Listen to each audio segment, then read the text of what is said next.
remains of African-American former prisoners found on a Fort Bend ISD construction site.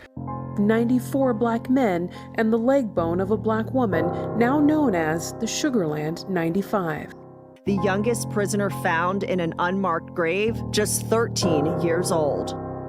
A state-sanctioned prison camp.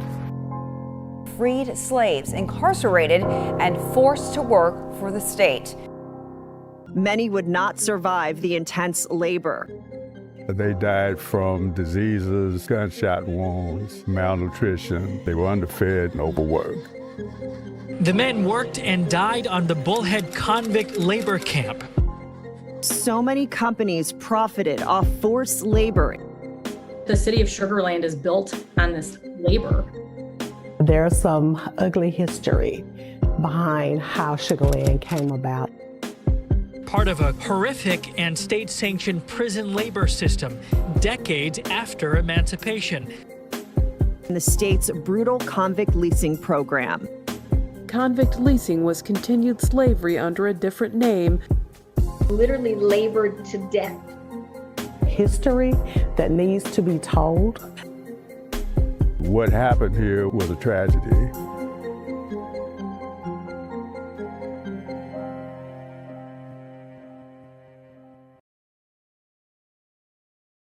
In 2018, construction crews working in Sugarland, Texas, were preparing the site for a new school when they came across something unexpected.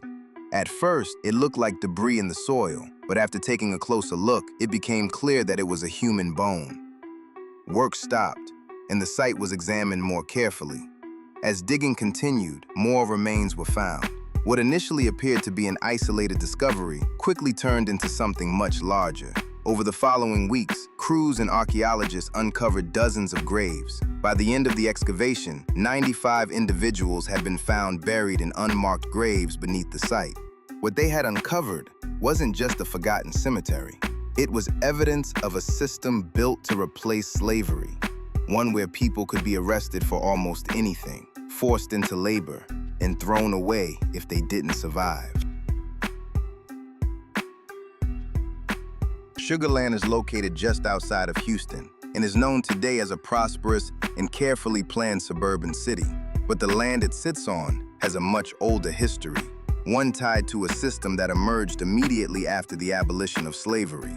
When the 13th Amendment was ratified in 1865, it prohibited slavery and involuntary servitude, but included an exception allowing both as punishment for a crime. That exception became the legal foundation for what was known as convict leasing. Under this system, individuals, disproportionately black men, were arrested for minor or loosely defined offenses. These arrests were often driven by laws known as black codes, passed across the South after the Civil War. They convict them of crimes that they have created, in many cases, to criminalize black behavior. For instance, if they were talking too loud, if they did not move off the sidewalk when a white woman was passing by. There are lots and lots of people that don't have any idea that this was happening, that the city of Sugarland is built on this labor. They were designed to control newly freed black citizens, and in practice, they made it easy to criminalize everyday life. A person could be arrested for not having proof of employment, for leaving a job without permission, for gathering in public spaces, or simply for being labeled idle or disorderly.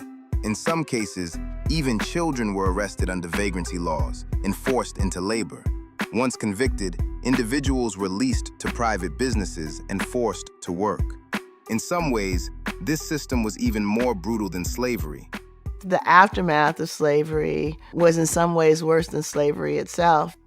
Unlike before, when someone who owned you, driving you too hard was counterproductive because you would lose your investment. In Fort Bend County, two plantation owners, Edward H. Cunningham and Littleberry A. Ellis, leased prisoners from the state to work their sugar plantations. They paid just over $3 a month per person. For that price, they got a labor force with no rights, no protections, and no one coming to check on them. Cunningham and Ellis were both Confederate veterans. After the war, they purchased one of the last remaining sugar plantations in the region and built it into a large-scale operation, using convict labor as its foundation. That operation would eventually become the Imperial Sugar Company. And when the ownership changed hands, the convict leasing didn't stop. Prison records, legislative investigations, and court transcripts show that Imperial Sugar was still leasing convicts on that same plantation through at least 1912. On top of that, when Ellis's portion of the land was sold, the prison system was contractually locked into selling all the sugarcane harvested by convicts to Imperial Sugar at a fixed price for 10 years. This wasn't a company that inherited land with an ugly past. Imperial Sugar was built on convict labor, profited from it directly, and kept it going under its own name. The site where the remains were later found was part of one of these camps that had become known across the region as the hellhole on the Brazos. The work was cutting and processing sugarcane in extreme Texas heat, with minimal food, little rest, and almost no medical care. Historical accounts describe men collapsing from exhaustion. Some were beaten, some were shot.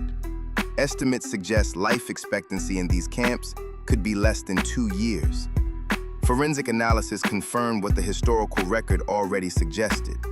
The remains showed long-term physical stress, poorly healed injuries, and malnutrition. In several cases, buckshot was still embedded in the bones. These people weren't buried with names. They were buried with chains.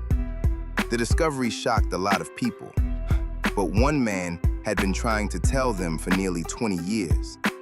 For almost 2 decades before construction ever broke ground, a man named Reginald Moore had been telling anyone who would listen that these graves were there. Moore was a historian and former corrections officer. He had spent years researching the land, and he knew what it had been used for. He went to local officials. He went to school boards. He showed up to public meetings. He was dismissed. Moore also pushed for formal accountability. He called on the state of Texas, the city of Sugarland, and Imperial Sugar Company to acknowledge their roles in the convict leasing system. All 3 had played a part. All 3 had profited. None of them apologized. The city's position was that Sugarland wasn't incorporated until 1959, long after convict leasing had ended. In 2017, the city manager went further, claiming there wasn't a single facility, road, or improvement in Sugarland that could be traced back to convict leasing or slavery. The entire city is named after the sugar those prisoners were forced to produce. When construction started on the school site, Moore tried again. He went directly to the people breaking ground, warning them about what was underneath. In 2018, when the remains were uncovered, everything Moore had said was confirmed.